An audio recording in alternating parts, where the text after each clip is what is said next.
Salam sejahtera, terima kasih karena bersama dengan saya di Nazilin Unity Channel. Akhirnya, menteri yang bertanggung jawab yang kita tunggu-tunggu, yaitu Saifuddin Nasution Ismail, tampil memberikan jawaban berkaitan dengan dakwaan. Kononnya Najib mendapat layanan sangat istimewa di penjara.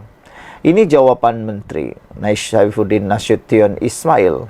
Beliau kata, Najib tidak mendapat layanan istimewa di penjara. Jadi menteri menafikan dakwaan tersebut. Tiada mana-mana individu termasuk bekas Perdana Menteri Najib Razak menerima layanan istimewa di penjara, kata Menteri Dalam Negeri Saifuddin Nasution Ismail. Mengulas dakwaan penceramah Wan Jiwan Hussein yang baru saja menghabiskan hukuman penjaranya di Kajang, bahawa Najib mendapat layanan sangat istimewa, Saifuddin berkata dia berpegang kepada kenyataan jabatan penjara. Saya pakai kenyataan jabatan penjara bahawa tiada layanan istimewa terhadap Najib. Sebab jabatan penjara yang jaga Datuk Seri Najib, pagi, petang, siang dan malam, 24 jam. Jadi saya pakai kenyataan jabatan penjara. Dan saya berpegang kepada apa kenyataan yang dikeluarkan oleh Ketua Pengarah Jabatan Penjara, kata beliau. Jabatan penjara dia ada pegawai dan dia ada blok yang khusus untuk itu. Dan mereka mengawasi Datuk Seri Najib seperti mana yang banduan lain. Yang diletakkan di penjara seperti mana yang lain. Katanya pada sidang media di Kementerian Dalam Negeri KDN Putrajaya hari ini. Dalam wawancara bersama Malaysia Kini susulan pembebasannya, Wan Ji berkata dia pernah melihat kelibat Najib ketika menjalani hukumannya. Dia seterusnya mendakwa Najib menerima layanan sangat istimewa berbeza dengan banduan-banduan lain. Kata beliau, saya biasa nampak dia tak pakai baju banduan macam kita yang lain. Dia pakai biasa sahaja, macam duduk di rumah, katanya. Bukan pakai suit, tak adalah. Maksudnya dia pakai macam duduk di rumah. Saya di situ pakai baju banduan, katanya sambil menambah, Najib ditempatkan di blok istimewa berbeza dengannya. Kata beliau, memang Najib dia sangat istimewa. Dia istimewa sangat. Bukan sekadar istimewa, tapi istimewa sangat dakwanya lagi. Susulan itu, Ketua Pengarah Jabatan Penjara Malaysia Nordin Muhammad pada 29 Mac lalu memaklumkan semua individu yang menjalani hukuman penjara diuruskan mengikut peraturan dan prosedur operasi standard SOP yang ditetapkan. Sesiapa sahaja yang menerima hukuman dilayan sama mengikut peraturan ditetapkan. Ini termasuklah kepada Najib yang sedang menerima hukuman di penjara Kajang.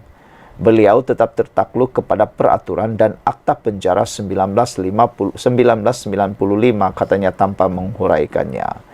Saifuddin ketika diminta mengulas dakwaan bahawa Najib tidak mengenakan pakaian banduan ketika di penjara hari ini, sekadar berkata dia tidak mengetahuinya. Najib, 70 tahun, sedang menjalani hukuman penjara di Kajang selepas gagal dalam usaha terakhirnya pada Mac tahun lalu, menyemak sabitan dan hukuman penjara 12 tahun serta denda 210 juta atas kesalahan menyeleweng dana anak syarikat 1MDB SRC Internasional. Pada 2 Februari lalu, Lembaga Pengampunan membuat keputusan untuk mengurangkan hukuman tersebut kepada penjara 6 tahun dan denda 50 juta. Dengan itu, Najib dijangka akan dibebaskan pada Ogos 2028. Bagaimanapun, dia boleh dibebaskan lebih awal atas kelakuan baik pada Ogos 2026 selepas menjalani 2/3 dari tempoh hukuman penjara. Sekian dulu untuk kali ini. Jangan lupa tinggalkan komen anda, tekan butang subscribe. Bye-bye. Salam sejahtera. Terima kasih kerana bersama dengan saya di Nazilin Unity Channel. Benarkah Najib dititah untuk diberi tahanan rumah melalui lembaga pengampunan? Persoalan ini akan dijawab di dalam ulasan kali ini. Benarkah Najib diberi tahanan rumah oleh lembaga pengampunan dalam keputusannya pada 29 Januari lalu?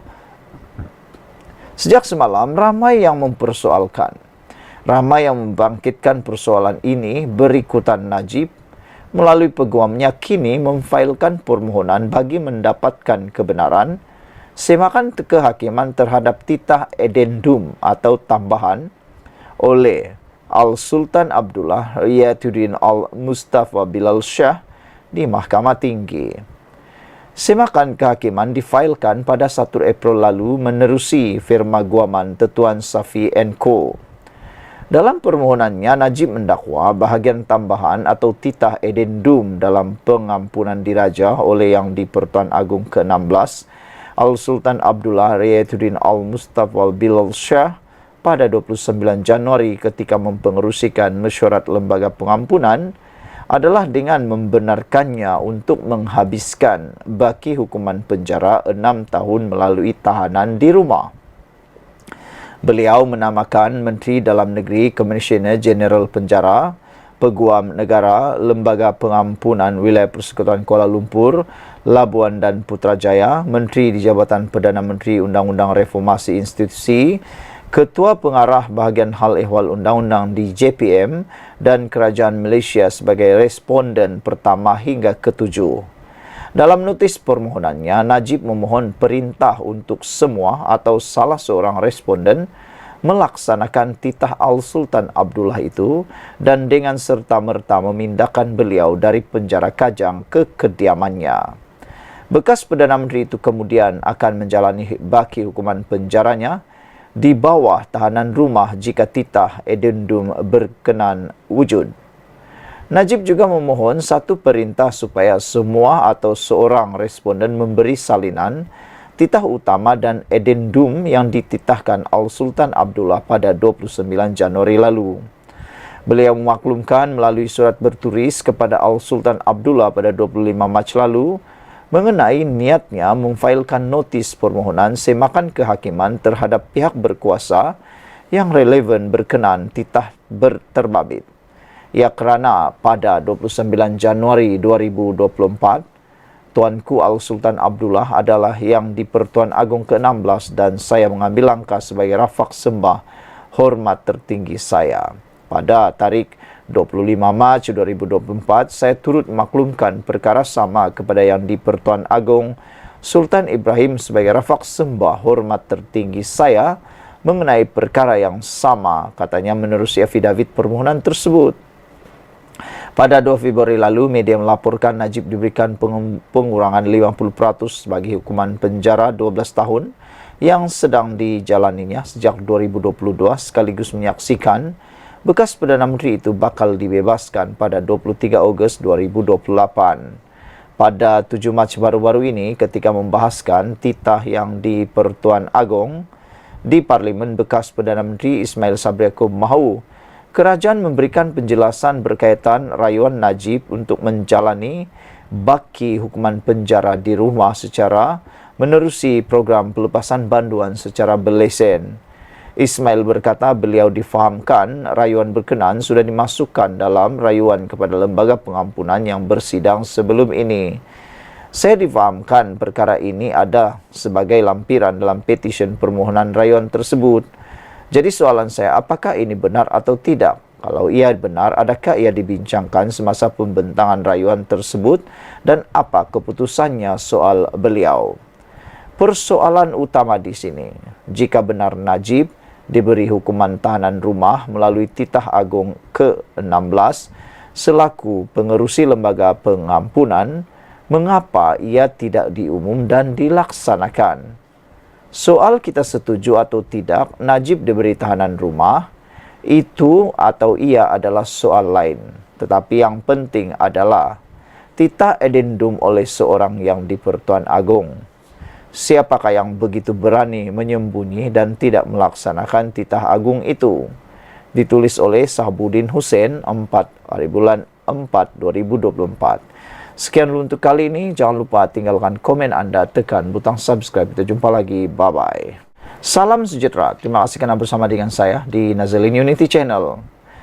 Beberapa hari kebelakangan ini kita digemparkan dengan dakwaan daripada KEM. Najib mengatakan bahawa Najib dalam pemberian pengampunan diraja telah pun mendapat kebenaran untuk tahanan rumah. Ini menggemparkan dan mengejutkan seluruh rakyat Malaysia. Namun akhirnya menteri yang berkaitan yaitu Saifuddin Nasution Ismail tampil memberikan jawaban yang kita tunggu-tunggu. Persoalan selepas jawaban ini makin bertambah, bukan mendapat jawaban, tapi lebih bertambah persoalannya.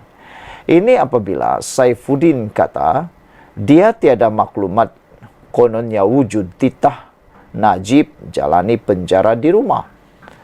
Jadi dengan kata lain, Saifuddin tidak tahu menahu tentang dakwaan daripada Najib itu. Adakah Najib hanya mencipta, reka cipta, cerita-cerita seperti itu?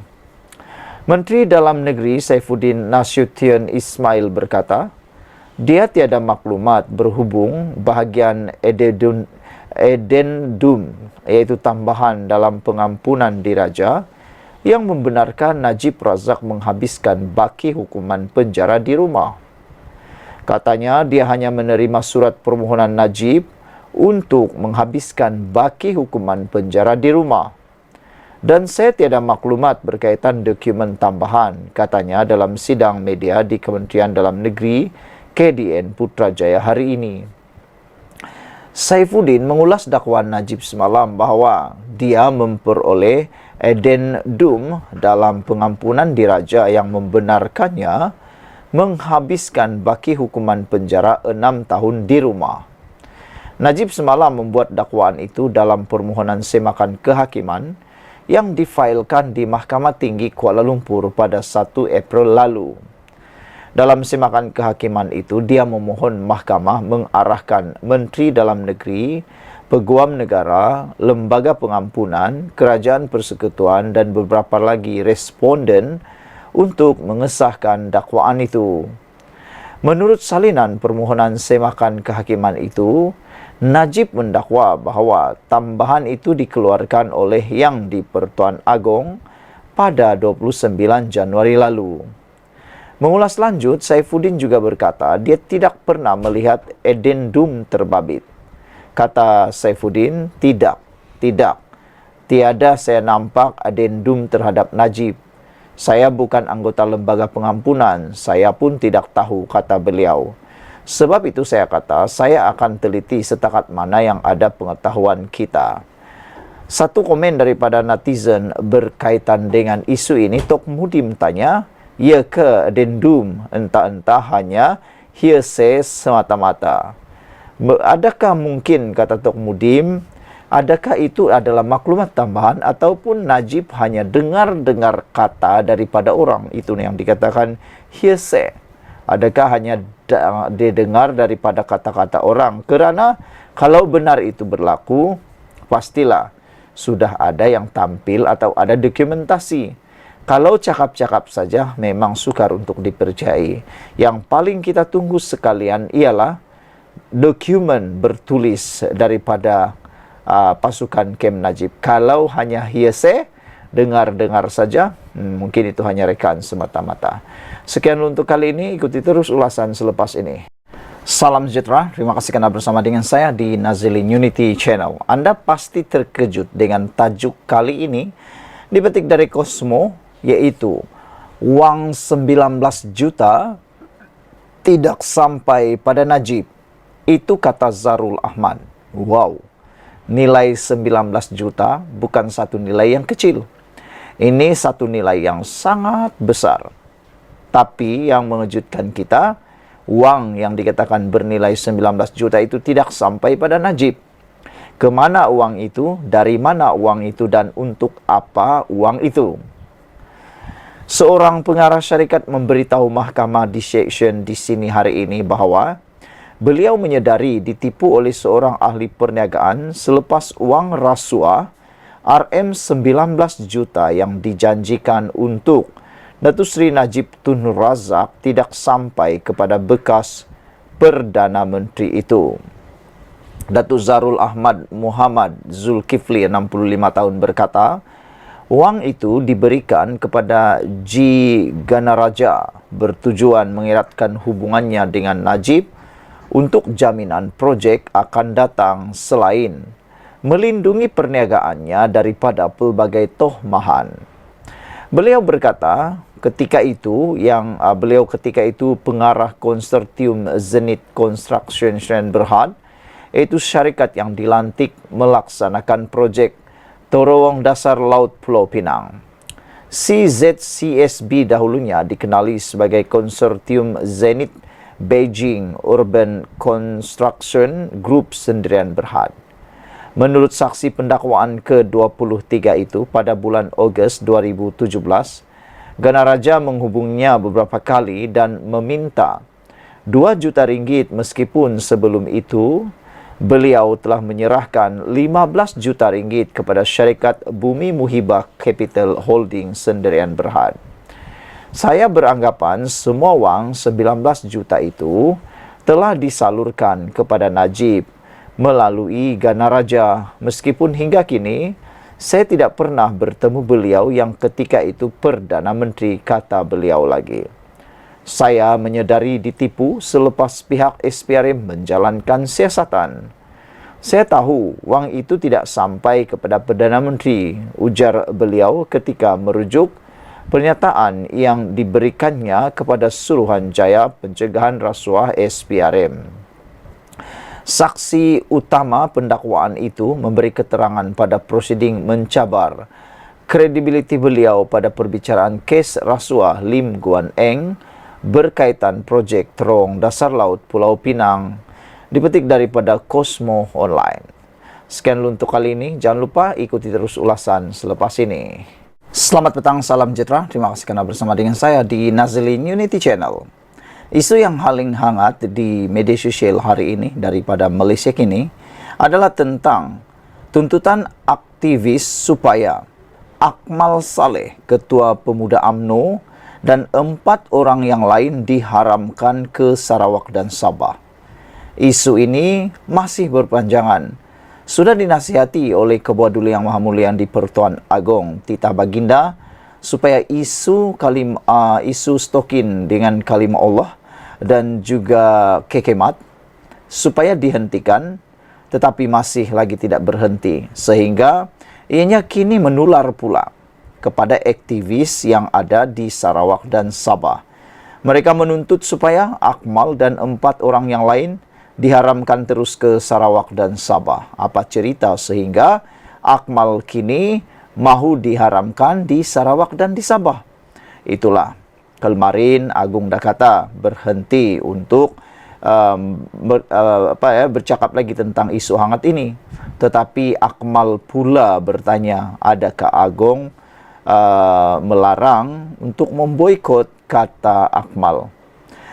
Saudara-saudara sekalian, aktivis politik dari Sarawak dan Sabah mahu Ketua Pemuda UMNO Dr. Muhammad Akmal Saleh dan 4 yang lain yang didakwa mereka sebagai dalang peningkatan ketegangan kaum dan agama serta perselisihan sosial di negara ini, supaya dilarang daripada memasuki kedua-dua negeri di Borneo itu. Dalam satu kenyataan bersama, Persatuan Aspirasi Rakyat Sarawak (SAPA) dan Sabah Defender of Ancestral Lands (MOPOT) menggesa Sarawak melarang beberapa individu daripada wilayah tersebut. Mereka termasuk penceramah dan pendakwa bebas Muhammad Ridwan T. Abdullah, Firdaus Wong, Muhammad Zamri Vinod Kalimutu, Syakir Nasuha, dan juga Ketua Pemuda UMNO Dr. Muhammad Akmal Saleh. Senarai hitam immigration yang dicadangkan mesti termasuk individu yang mencetuskan protes dan boikot yang didorong oleh sikap tidak bertolak ansur antara kaum dan agama, sehingga menimbulkan ketakutan dan rasa tidak selamat, serta menggalakkan sikap berpecah belah. Gesaan ini bertujuan untuk melindungi Sarawak dan Sabah daripada potensi gangguan dan risiko kepada perpaduan sosial, kata Ketua Publicity dan Penerangan SAPA, Peter John Jaban, dan Wakil Mopot Atama Katama. Sehubungan itu, kedua-dua mereka menekankan bahawa Sabah dan Sarawak mempunyai kuasa autonomi untuk mengawal hal ehwal immigration sendiri seperti yang ditetapkan di bawah terma Perjanjian Malaysia 1963 MA 63. Sarawak khususnya sering menggunakan kuasa autonominya untuk menghalang rakyat Malaysia daripada semenanjung yang dianggap tidak diingini. Mengulas lanjut, mereka berkata, Premier Sarawak Abang Johari Openg perlu mengemas kini senarai hitam itu dengan menambah nama-nama individu yang tidak dialu-alukan di Sarawak. Ini kerana individu-individu berkenaan boleh menjejaskan persekitaran yang aman dan nilai eksklusif, toleransi dan kehormatan sosial kedua dua negeri itu, kata mereka lagi. Saudara-saudara sekalian, Agong dah bertitah, jangan sampai isu ini diambil kesempatan oleh orang, kata mereka. Ada juga netizen yang telah bercakap. Mereka kata, tindakan Akmal Saleh untuk menegaskan dan mau meneruskan boikot bukan akan dapat kebaikan lagi kepada UMNO. Secara politiknya, ia akan secara tidak langsung mula ditolak rakyat, terutamanya di Borneo, kata beberapa penganalisis politik. Ini kata mereka apabila insiden kekemat dibom di Sarawak dengan bom petrol, itu menunjukkan satu perkara yang betul-betul tidaklah kita ingini berlaku di Malaysia. Beberapa komen daripada netizen, Black Hawk kata, jangan sampai ada perkara yang tidak diingini berlaku di Sabah dan Sarawak, begitu juga di Tanah Melayu. Kata beliau, jangan sampai ada pula boikot ini berterusan. Jimmy Page kata, banyak orang pernah dihalang datang ke Sarawak. Ini antara nama-nama yang besar, kata beliau lagi. Black Hawk lagi kata, sampai bila nak menjadi begini. Black Zebra kata, setuju sangat dengan cadangan ini, jangan benarkan potensi perpecahan berlaku di mana-mana negeri di Malaysia. Jangan sampai isu 3R diguna pakai dalam mana-mana parti politik maupun mana-mana cabang untuk mau dapatkan semata-mata sokongan, kata beliau lagi. Sekian dulu untuk kali ini. Jangan lupa tinggalkan komen anda. Sila tekan butang subscribe. Kita jumpa lagi. Bye-bye.